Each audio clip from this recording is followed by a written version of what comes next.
ஈர்ப்பு தீர்மானத்துல முதலமைச்சர் பதிலளிக்கும் போது ஜீரோ அவர் கவன ஈர்ப்பு கிடையாது. ஜீரோ முதலமைச்சர் பதிலளிக்கும் போது கடந்த ஆண்டு ஒப்பிடுகையில எண்ணிக்கையின் அடிப்படையில் கொலை குற்றங்கள் தமிழ்நாட்டில் குறைஞ்சிருக்கு அப்படின்னு சொல்லி விஷயத்தை சொல்லுங்க. ஏங்க இதுக்காக ஒரு அரசாங்கம், அதாவது நிதிநிலை ஒப்பிட்டு பேசுனா பொருத்தம். அதிமுக ஆட்சியில் இவ்வளோ திட்டங்கள் நிறைவேற்றிக்கிறீங்க, நாங்கள் இவ்வளோ திட்டம் உங்களோட அதிகமாக பரவாயில்ல. அதிமுக ஆட்சியில் 50 கொலை, எங்கள் ஆட்சியில் 45 கொலை. ஏங்க இது ஒரு ஆட்சியா? மனசாட்சி வேண்டாம்? ஒரு முதலமைச்சர் என்று சொல்லிக்கிட்ட பொழுது உயிருக்கு உத்தரவாதம் கொடுக்க மாட்டேங்கிறார் முதலமைச்சர். எப்படி நாட்டு மக்கள் இந்த அரசை நம்பி இருப்பார்கள்? இந்த காவல்துறையை நம்பி எப்படி மக்கள் வெளியிலே நடமாட முடியும்? சிந்திச்சு பாருங்க. இது என்ற ஒப்பிட்டு பார்க்கின்ற நிலையா? இல்லைங்க. மக்களுடைய உயிரோடு விளையாடக்கூடாது. எல்லா உயிர்களும் காக்கப்பட வேண்டிய உயிர்கள். அதுதான் ஒரு அரசாங்கம். அதுக்கு தான் முதலமைச்சர் இருக்கிறீங்க. அதை விட்டுட்டு ஒப்பிட்டு பேசுவது முறையல்ல. குற்றம் நிகழாமல் பார்த்து கொள்வதுதான் அரசுடைய கடமை. பிரதான எதிர்க்கட்சி என்ற முறையில் நடைபெற்றுக்கிட்ட குற்றங்களை நாங்கள் சுட்டிக்காட்டி தொடர்ந்து தமிழகத்தில் எப்படி தங்க நிலவரம், எப்படி வெள்ளி நிலவரம், அப்படி கொலை நிலவரம் எப்படி இருக்கின்றது தொலைக்காட்சி தெரிந்து அவலங்களை இனி இருக்கக்கூடாது என்பதுதான் எங்களுடைய நிலைப்பாடு. அதைத்தான் நான் சுட்டிக்காட்டினேன்.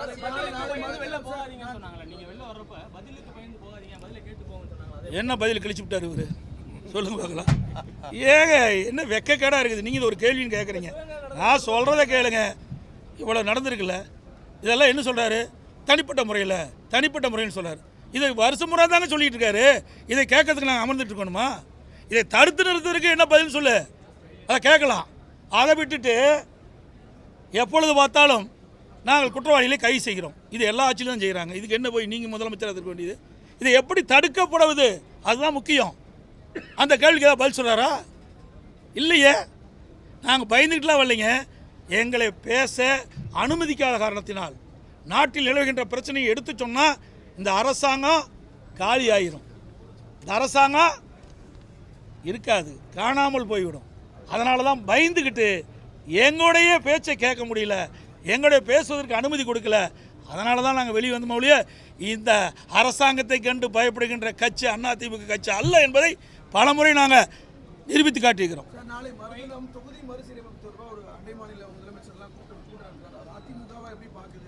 எங்கள் அதிமுக தாங்க நாங்கள் பேசிக்கிட்டோம். ஏற்கனவே இவர்கள் அனைத்து கட்சி கூட்டத்திலேயே நாங்கள் கருத்து சொல்லிட்டோம்ல.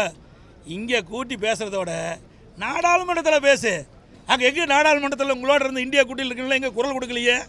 குரல் கொடுத்தாங்களா? இல்லையே. இந்தியா கூட்டணின்னு ஒரு அமைப்பு ஏற்படுத்தினாங்களா?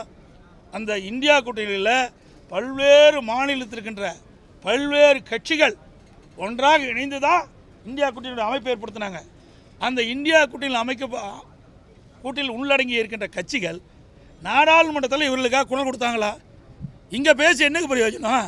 பேச வேண்டிய இடம் நாடாளுமன்றம். இங்கே வந்து கலந்து கொண்டிருக்கிற பிரதிநிதிகள்லாம் நாடாளுமன்றத்தில் கருத்துக்களை சொல்ல வேண்டும், நாடாளுமன்றத்தில் அழுத்தத்தை கொடுக்க வேணும். இங்கே வெறும் ஷோ காட்டி பிரயோஜனம் கிடையாதுங்க. இதெல்லாம் விளம்பர மாடல் அரசாங்கம். விளம்பரத்தில் தான் வண்டி ஓடிக்கிட்டு இருக்குது. ஏன் இங்கே வர காங்கிரஸ், இங்கே வந்து காங்கிரஸ் கட்சி கலந்துக்கிறாங்களா? காங்கிரஸ் கட்சிங்கிறது 7 கட்சியே இருக்குது. ஒரே காங்கிரஸ் தானே.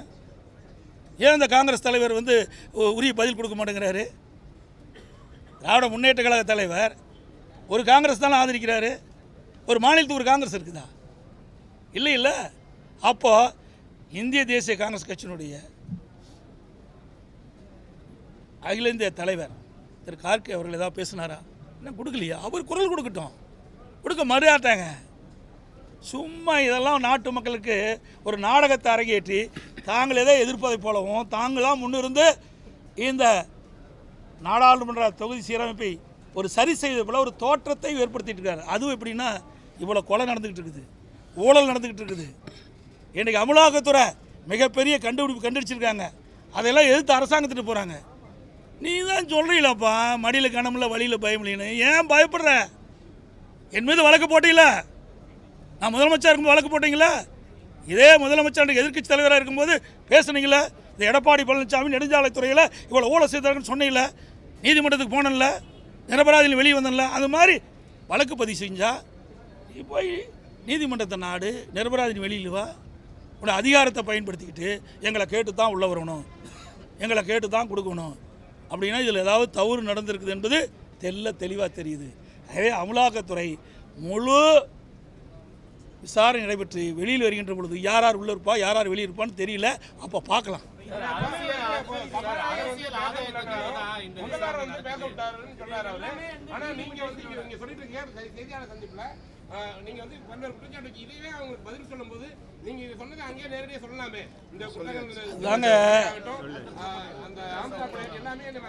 நீங்கள் ஏங்க ஒரே நிமிஷம், நீங்கள் சொன்ன இந்த கருத்தை தான் நாங்கள் பதிவு வைக்கிறதுக்கு முயற்சி பண்ணோம். பதிவு வைக்க விட மாட்டேங்கிறாங்களே, நடைபெற்ற சம்பவங்களே பதிவு வைக்க விட மாட்டேங்கிறாங்க. இன்றைக்கி எதை முந்தைய சம்பவத்தை எங்கே கொண்டாட முடியும்? ஆக இந்த ஆட்சி பொறுப்பேற்றிலிருந்து நீ சொன்னீங்களா ஆம்ஸ்டாங் ஒரு கட்சியினுடைய தலைவர், அவரே படுகொலை செய்யப்படுறாங்க. காங்கிரஸ் தலைவர், அதுபோல் காங்கிரஸ் மாவட்ட தலைவர் திருநெல்வேலியில் கண்டுபிடிக்க முடியல. இப்படி இந்த ஆட்சி பொறுப்பேற்ற பிறகு பார்த்தீங்கன்னா கொலைப்பட்டியல் நீண்டு கொண்டே இருக்குது. இன்றைக்கு அரசியல் கட்சி தலைவருக்கும் பாதுகாப்பு இல்லை, இன்றைக்கு சிறுமி முதல் மூதாட்டி வரைக்கும் பாதிப்பு இல்லை, இப்போ பாதுகாப்பு இல்லை. ஒட்டுமொத்தமாக தமிழ்நாட்டு மக்களுக்கு பாதுகாப்பு.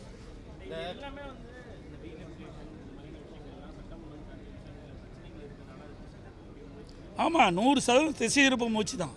இன்றைக்கி நாளைக்கு நடைபெறுகின்ற கூட்டம் என்ன? இந்த கூட்டத்தை இங்கே கூட்ட வேண்டாம், அந்த கட்சியுடைய தலைவர்களை அழைத்து டெல்லியில் பேசி நீங்கள் நாடாளுமன்றத்தில் இந்த இந்தியா கூட்டத்தில் இருக்கின்ற கட்சி தலைவர்கள்லாம் அங்கே இருக்கின்ற நாடாளுமன்ற அங்கே ஒரு அழுத்தம் கொடுத்தா அதுக்கு தீர்வு காண முடியும். அங்கே ஒற்றுமை கிடையாதுங்க. இந்தியா கூட்டணி இவர் தான் சொல்லிட்டு இருக்காரு. யார்? தமிழ்நாடு முதலமைச்சர் ஸ்டாலின் தான் இந்தியா கூட்டணி சொல்லிட்டு இருக்காரு. அந்த இந்தியா கூட்டணியில் அங்கம் வைத்தவர்கள்லாம் அப்படியே ஒவ்வொருத்தராக வெளியே போயிட்டாங்க. முறைகேடு விவகாரத்தில் அரசியல் ஆதாயத்திற்காக தான் மத்திய அரசு அமலாக்கத்துறை மூலமா இது நடவடிக்கை எடுத்திருக்கு சட்டப்பேரவையிலே அமைச்சர் எப்படிங்க? ஏங்க ஏன் இவ்வளோ பதட்டப்படுற? அதாவது நான் ஏற்கனவே உங்கள்கிட்ட சொன்னேன், மாநில அரசாங்கம் இன்றைக்கு நெடுஞ்சாலைத்துறையின் ஒரு உதாரணத்துக்கு எடுத்துங்க. நெடுஞ்சாலைத்துறையில் ஒப்பந்தம் விடுவது அதிகாரி தான், அமைச்சருக்கு சம்மந்தமே இல்லை. அப்படி இருக்கும்போது எங்கள் மீது வழக்கு பதிவு பண்ணி நீங்கள் நீதிமன்றம் வரைக்கும் நாங்கள் போனோம் இல்லையா, உங்கள் மீது சந்தேகப்பட்டு அந்த அமலாக்கத்துறை ஏற்கனவே வழக்கு பதிவு செய்யப்பட்டிருக்குது, எஃப்ஐஆரில் போடப்பட்டிருக்குதா, எல்லாம் வந்து பத்திரிகை செய்தி தான். அந்த செய்தியின் அடிப்படையில் அமலாக்கத்துறை இன்றைக்கு டாஸ்மாக பல்வேறு அலுவலகத்தில் தலைமை அலுவலகம் முதல் பல்வேறு அலுவலகத்தில் சோதனை மேற்கொண்டாங்க. அதன் அடிப்படையில் பல மதுபான ஆலைகளில் போய் சோதனை நடத்துகிறாங்க. அங்கேயெல்லாம் நிறைய ஆதாரங்கள் கிடைத்துள்ளதாக பத்திரிகையில் செய்தி வந்திருக்குது. அதுக்கு ஏன் நீங்கள் அவ்வளோ பதட்டப்படுறீங்க? நீங்கள் தான் தப்பே செய்யலையே, தப்பு செய்யாதவங்க ஏன் இவ்வளோ பதட்டப்படுறீங்க? இவ்வளோ ஏன் பேட்டி கீட்டிங் கொடுத்துக்கிட்டு இன்றைக்கு குயமையான்னு கத்துறீங்க? வழக்கு பதிவு செய்யணும். அப்படியே வழக்கு பதிவு செஞ்சால் தப்பு இருந்தால் தானே பதிவு செய்ய முடியும், தப்பு இல்லைன்னா எப்படி பதிவு செய்ய முடியும்? அப்படி பதிவு செஞ்சால் நீதிமன்றத்துக்கு போங்க, நிரபராதினி வெளியில் வாங்க. எங்களுக்கு ஒரு நியாயம், எங்களுக்கு ஒரு நியாயமா? உங்களுடைய எவ்வளோ பேர் எங்களுடைய முன்னாள் அமைச்சர் மீது எவ்வளோ வழக்கு தொடர்ந்துருக்கிறீங்க? இதில் எந்த அடிப்படையில் தொடர்ந்தீங்க? வேண்டுமென்றே திட்டமிட்டு அனைத்து இந்திய அண்ணா திராவிட முன்னேற்ற கழகத்தை சிறுமைப்படுத்துவதற்காக ஒரு பொய்யான வழக்கை பதிவு செஞ்சுருக்கிறீங்க. ஆனால் இன்றைக்கு அப்படிப்பட்ட நிலைமை இல்லை. ஒரு மத்திய ஒரு நிறுவனம் அமலாக்கத்துறை ஆதாரம் இல்லாமல் பதிவு செய்ய மாட்டாங்க. ஏன்னா அப்படி ஆதாரம் இல்லாமல் பதிவு செஞ்சால் அவருக்கு பிரச்சனை வந்துடும். ஆகவே அந்த முழு விசாரணைகள் வெளியில் வந்த பிறகு தான் இவருடைய நிலை என்னன்னு தெரியும். ஏன்னா பல மாநிலத்தில் நடந்துக்கிட்டு இருக்குல்ல, பல மாநிலத்தில் இருக்கிறவங்களாம் எங்கே இருக்கான்னு உங்களுக்கு தெரியும். அப்படி தமிழகத்திலும் விரைவாக வருவதற்கு வாய்ப்பு இருக்கின்றது தான் நான் சொல்லுவேன். ஏன்னா முழு விவரம் தெரியல, அதனால் வாய்ப்பு இருக்கின்ற காரணத்தால் பதறிக்கிட்டு இருக்கிறாங்க. கொஞ்சம் லட்சம் பதறம் இல்லை. ஏங்க உங்கள் தொலைக்காட்சியிலே நிறைய காட்டினீங்க, உங்கள் தொலைக்காட்சியிலே வந்தது. பார் எடுத்துருக்குறாங்க, பார் க்ளோஸ் பண்ணிட்டாங்க, இல்லீகலாக விற்குதுன்னு நீங்களே காட்டுறீங்க. இதை வச்சு தாங்க அவெல்லாம் வராங்க, இதை வச்சு தானே அமலாக்கத்துறை போய் உள்ள அந்த ஆதாரத்தெல்லாம் திரட்ட ஆரம்பிக்கிறாங்க. அப்படியே உங்களுடைய தொலைக்காட்சியில் வந்த அந்த செய்தி, பத்திரிக்கை வந்த செய்தியெல்லாம் பொய்யா? அமைச்சர் சொல்கிறது மட்டும் நேசமா? இது நாட்டு மக்களுக்கே தெரியுங்க. 10 ரூபா நபர்னா யாருன்னு தெரியும். ஒரு பாருங்க, நேற்றைய தினம் முந்தைய தினம் இந்த வலைதளத்தில் வருது. ஒருத்தர் போய் கடையில் பாட்டில் கேட்குறாரு, 10 ரூபா கொடுத்துட்டு போய்யா, ஏன் அரசாங்கமே கொடுக்க வேண்டாம்? எங்கே அரசாங்கம் கொடுக்க வேண்டாம்? அவர் பேரை சொல்லி சில அதிகாரி பேரை சொல்லி அவங்க சொல்லித்தான் நான் கேட்குறேன், நீ எங்கே வேணால் போய் சொல்லுங்கிறார். வந்தது இல்லையா வலைதளத்தில்? மறைக்காக சொல்லுங்கள். தொலைக்காட்சி நண்பர்கள் இல்லைன்னா மக்கள் உங்களை நம்ப மாட்டாங்க. உங்களுடைய தொலைக்காட்சி வர செய்தியை நம்ப மாட்டாங்க. வலைதளங்கள் வந்த செய்தியை நான் வச்சு சொல்கிறேன். அப்படி பகிரங்கமாக வந்த பிறகு அமலாக்கத்துறை விட்டு வைக்குமா? அரசுக்கு வருகின்ற வருவாய் எங்கே போகுதுன்னு கண்டுபிடிச்சிட்டாங்க. அதை கண்டுபிடிக்கிற வேலையில் தான் ஈடுபட்டுருக்கிறாங்க. அதை முழுமையாக கண்டுபிடித்த பிறகு யாரெல்லாம் எங்கெங்கே இருப்பார்கள் என்று எதிர்காலத்தில் தெரியும். இன்றைய தினம் சட்டப்பேரவையில் அனைத்து இந்திய அண்ணா திராவிட முன்னேற்ற கழகத்தின் சார்பாக 0 ஹவரில் நேரமில்லா நேரத்தில் தமிழகத்தில் நேற்றைய தினம் நடைபெற்ற கொலை சம்பவங்கள் குறித்து அரசினுடைய கவனத்திற்கு கொண்டு வந்து அதுக்கு உரிய நடவடிக்கை எடுக்க வேண்டும் என்ற அடிப்படையில்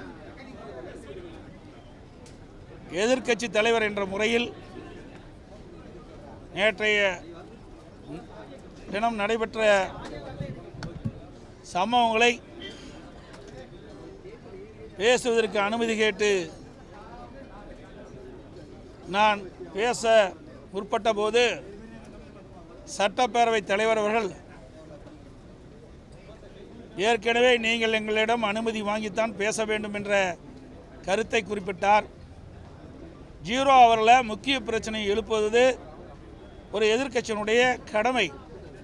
கடந்த காலத்தில் திராவிட முன்னேற்ற கழகம் எதிர்க்கட்சி வரிசையில் இருக்கின்ற பொழுது, அதிமுக ஆளுங்கட்சியாக இருந்த பொழுது 0 ஹவரில் சட்டப்பேரவை தலைவருக்கு எவ்வித முன்னறிப்பும் கொடுக்காமல் நாட்டில் ஏற்பட்ட பிரச்சனை குறித்து எழுந்து சட்டமன்றத்திலே பேசியிருக்கிறார்கள். அதை ஒட்டித்தான் நேற்றைக்கு நடந்த சம்பவங்களை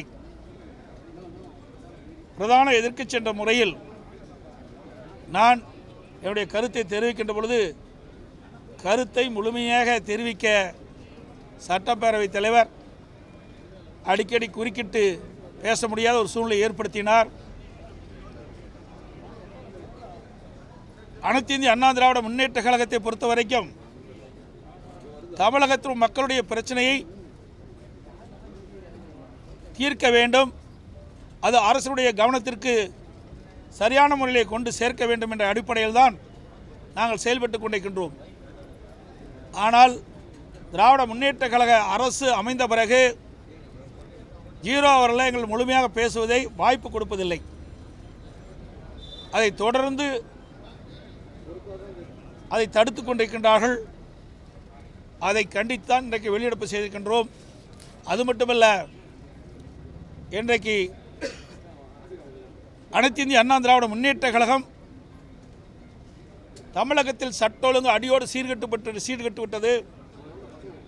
அதற்கு நேற்றைய நடந்த சம்பவங்களை குறிப்பிட்டு அதை திரு ஸ்டாலின் மாடல் அரசாங்கம், ஸ்டாலின் தலைமையில் இருக்கின்ற காவல்துறை செயலற்று இருக்கின்ற அந்த காரணத்தினால்தான் தொடர்ந்து தமிழகத்திலே கொலை சம்பவங்கள் அரங்கேறிக்கின்ற அதை தடுக்க தவறிய திமுக அரசை கண்டித்து இன்றைய தினம் நாங்கள் வெளிநடப்பு செய்திருக்கின்றோம். நேற்றைய நடந்த சம்பவங்களை இந்த நேரத்தில் கோடிட்டு காட்டுகிறேன். மதுரை பெருங்குடி அருகே சிவகங்கையைச் சேர்ந்த காவலர் மலையரசன் எரித்த நிலையில் சடலமாக மீட்கப்பட்டது. கோவை மதுக்கரையில் ஒரு பெண் ஆசிரியை எரித்த நிலையில் சடலமாக மீட்கப்பட்டது. ஈரோடு நசினூர் அருகே தேசிய நெடுஞ்சாலையில் பட்டம் பகலில் காரில் சென்று கொண்டிருந்த தம்பதியினர்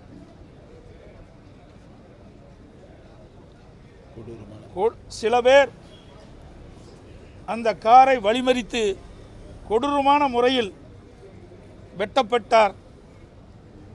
அந்த வெட்டப்பட்ட காரணத்தினால் அவர் உயிரிழந்தார். அவரை வெட்டப்படுகின்ற பொழுது அவருடைய மனைவி தடுக்க முயன்ற பொழுது அவருக்கும் வெட்டுப்பட்டு காயம் ஏற்பட்டு அவர் மருத்துவமனையில் சேர்க்கப்பட்டிருக்கின்றார். இது ஒரு தேசிய நெடுஞ்சாலையில் இவர்கள் காரில் சென்று கொண்டிருக்கின்ற பொழுது அவர்களை பின்தொடர்ந்து சினிமா பாணியிலே வெட்டி வெட்டி கொன்ற காட்சி வலைதளங்கள் மூலமாக பரவி இருக்கின்றது. சிவகங்கை மாவட்டம் திருப்புவனம் அருகே மடபுரத்தில் கோடாங்கி சந்தானம் என்ற குறிச்சொல்லும் நபர் அறிவாளால் வெட்டி கொலை செய்யப்பட்டிருக்கின்றார்.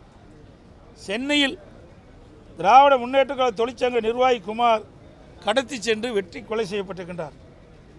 இப்படி நாள்தோறும் கொலை சம்பவங்கள் நடந்து ஏறிக்கொண்டிருக்கின்றன. டெய்லி ஸ்டேட்டஸ் ரிப்போர்ட் கொடுப்பது போல டெய்லி மர்டர் ரிப்போர்ட் இந்த ஆட்சியில் பார்க்கப்படுகிறது. இந்த ஆட்சியினுடைய சாதனை இந்த கொலைப்பட்டியில் காண்பதுதான் சாதனையாக இருக்குது. சட்டத்தை நிலைநிறுத்த வேண்டிய இடத்தில் இருக்கின்ற முதலமைச்சருடைய கீழ் இருக்கின்ற காவல்துறை கைகட்டி வேடிக்கை பார்க்கின்ற அவலநிலை பார்க்கின்றோம். குற்றச்செயல் ஈடுபடுகின்ற குற்றவாளிகளுக்கு காவல்துறையை கண்டால் அச்சமில்லை. ஒரு காலத்தில் தமிழ்நாடு காவல்துறை ஸ்காட்லாந்து காவல்துறைக்கு இணையாக போற்றப்பட்ட அந்த காவல்துறை இன்றைக்கு செயலற்று இருக்கின்ற சூழ்நிலையை நாம் பார்க்கின்றோம். அதோடு இந்த அரசாங்கம் எப்பொழுது பார்த்தாலும் குற்றம் நடந்தால் கைது செய்கிறோம் என்று சொல்லி பொறுப்பை தட்டி கழிப்பது, அதுதான் ஒவ்வொரு முறையும் நாங்கள் கேட்கின்ற கேள்விக்கு பதிலாக இருக்கின்றது. தமிழகத்தில் காவல்துறை ஒன்று இருக்கின்றதா என்ற கேள்வி இப்பொழுது எழுந்திருக்கின்றது. எதற்காக சொல்லின்றேன் சொன்னால், நேற்றைய தினம் திருநெல்வேலியில் ஜாகிர் ஹுசேன் அவர் அதிகாலை தொழுகைக்கு பள்ளிவாசலில் தொழுகை முடித்து சாலையில் வீட்டுக்கு சென்று கொண்டிருந்த பொழுது அவரை வழிமறித்து அவரை படுகொலை செய்யப்பட்டிருக்கின்றார். அவருக்கு எதிரியிலிருந்து அச்சுறுத்தல் வந்தவுடனேயே திரு ஜாகிர் ஹுசேன் அவர்கள் ஓய்வு பெற்ற காவல் அதிகாரி அவர்கள், அவர் முறைப்படி திருநெல்வேலி ஆணையாளர்களுக்கும் உதவி ஆணையாளர்களுக்கும் காவல்துறை ஆய்வாளர்களுக்கும் தனக்கு இன்னென்ன நபர்களால் அச்சுறுத்தல் ஏற்படுகின்றது, எனக்கு உயிருக்கு ஆபத்து ஏற்படுகின்றது, ஆக இவர்களெல்லாம் விசாரித்து உரிய நடவடிக்கை எடுத்து என் உயிருக்கு பாதுகாப்பு வழங்க வேண்டும் என்று புகார் மனு கொடுத்திருக்கிறார். ஆனால் சட்டத்தை காக்கக்கூடிய காவல்துறை அவரை அழைத்து கட்ட பஞ்சாயத்து செய்து கொண்டிருக்கிறது. எவ்வளவு பெரிய வேதனை என்பதை எண்ணி பாருங்கள். இதையெல்லாம் தெரிந்து கொண்டு திரு ஜாகிர் ஹுசேன் அவர்கள் ஒரு ஆடியோ வெளியிடுறார். அதில் பதிவு செஞ்சு விடுறார், எதிரிகள் என்னை எப்பொழுது வேணாலும் வெட்டி கொல்லப்படுவார், என் உயிருக்கு ஆபத்து ஏற்படுகிறது என்று இதை முதலமைச்சர் பார்க்க வேண்டும், உரிய நடவடிக்கை எடுக்க வேண்டும் என்று அந்த ஆடியோவில் வெளியே தெரிவிச்சிருக்கார். அது எல்லா வலைதளங்களிலும் வந்திருக்குது. இப்படி பகிரங்கமாக தன் உயிருக்கு ஆபத்து ஏற்படுகின்றது, இவர்களால் என்னுடைய உயிர் போகும் என்று அவர் ஆடியோ மூலமாக தெரிவித்த பிறகும் காவல்துறை மெத்தனமாக இருக்கின்றது. இந்த துறைக்கு நிர்வகிக்கின்ற முதலமைச்சரும் இது கண்டுகொள்ளவில்லை. இதற்கு முன்பு முதலமைச்சர் என்ன சொன்னார், யார் வேணாலும் தன்னுடைய மனுக்களை கொண்டு வந்து என்னுடைய அறையில் தாராளமாக கொடுக்கலாம், என் கதவு திறந்தே இருக்கும், மனு கொடுக்கப்பட்டால் கொடுக்கப்பட்டவர்களுக்கு நிவாரணம் கொடுக்கப்பட்டு சொன்னார். ஆனால் ஒரு ஓய்வு பெற்ற காவல்துறை தன் உயிருக்கு ஆபத்து ஏற்படும், என்னை கொலை செய்து விடுவார் என்று பகிரங்கமாக ஆடியோ மூலம் தெரிவித்த பிறகும் உளவுத்துறை ஏன் முதலமைச்சருடைய கவனத்திற்கு கொண்டு செல்ல? அப்படி கொண்டு சென்றிருந்தால் அவர் உயிர் காப்பாற்றப்பட்டிருக்கும். குற்றவாளிகளை தண்டித்திருந்தால் அவர் உயிர் காப்பாற்றப்பட்டிருக்கும். அதனால தான் சொல்கிறேன், தமிழகத்தில் காவல்துறை இருக்கின்றதா இல்லை என்ற சந்தேகம். சட்ட ஒழுங்கு அடியோடு சீர்கட்டு விட்டது, செயலற்ற காவல்துறையாக தான் பார்க்கப்படுகிறது. இதையெல்லாம் சட்டமன்றத்திலே தெரிவிக்கப்பட்டு இதற்கு உரிய நடவடிக்கை எடுக்க வேண்டும் என்ற அடிப்படையில் தான் இன்றைய தினம் அனைத்து இந்திய அண்ணா திராவிட முன்னேற்ற கழகம் பிரதான எதிர்க்கட்சி முறையில் இன்றைக்கு நாட்டில் இருக்கின்ற பிரச்சனை கொண்டு வந்தோம். மக்கள் அச்சத்தோடு இருக்கிறாங்க. இன்றைக்கு வீட்டிலிருந்து வெளியேறி மீண்டும் வீட்டுக்கு வந்தால் தான் உயிருக்கு உத்தரவாதம். அப்படிப்பட்ட சூழ்நிலை தமிழகத்திலே நிலவிக் கொண்டிருக்கின்ற காரணத்தினாலே இதே அரசுடைய கவனத்துக்கு கொண்டு வந்தோம். இதை நான் பேசணுன்னே முதலமைச்சர் எடுத்து பேசுகிறார். உங்களுடைய ஆட்சியில் இந்த இடத்துல இப்படி சம்பவம் ஏற்பட்டுருக்குன்னு. இதுக்காக முதலமைச்சர் இருக்கிறீங்க? முதலமைச்சர் இன்றைக்கு நாட்டு மக்கள் தேர்ந்தெடுக்கப்பட்டாங்க. நாட்டில் பிரச்சனை ஏற்பட்டால் அந்த பிரச்சனையை தீர்க்கக்கூடிய நிலையில் இருக்கின்ற முதலமைச்சர். அந்த முதலமைச்சர் தான் பிரதான எதிர்க்கட்சி தலைவர் என்ற முறையில் அவருடைய கவனத்தை கொண்டு வரோம். ஆனால் இதை திசை திருப்பி ஏதோ பேசி திசை திருப்புகின்ற ஒரு சூழலை உருவாக்குறார் சட்டமன்றத்தில். உங்களுடைய ஆட்சியில் அப்படி நடக்கலையா, இப்படி நடக்கலையான்னு. அதெல்லாம் நடந்து முடிந்த சம்பவங்கள். உங்களுடைய ஆட்சியில் நேற்றைய தினம் சொல்லுகிறார் முதலமைச்சர், திருநெல்வேலி சம்பவத்தை நான் கோடிட்டு காட்டி பேசுகின்ற பொழுது இனி இப்படிப்பட்ட சம்பவம் நடைபெறாது, காவல்துறை சரியான முறையில் செயல்படும், குற்றவாளி தகுந்த தண்டனை நாங்கள் பெற்று தருவோம் என்று சொன்ன நேற்றைய தினமே 4 கொலை நடைபெற்று. அப்படி என்றால் இந்த ஆட்சி எந்த அளவுக்கு மோசமாக நடைபெற்றுக் கொண்டிருப்பதை நாம் எண்ணி பார்க்க வேண்டும். அதையெல்லாம் ஓடிட்டு காட்டி தான் இன்றைக்கி வெளியெடுப்பு செஞ்சிருக்கோம்.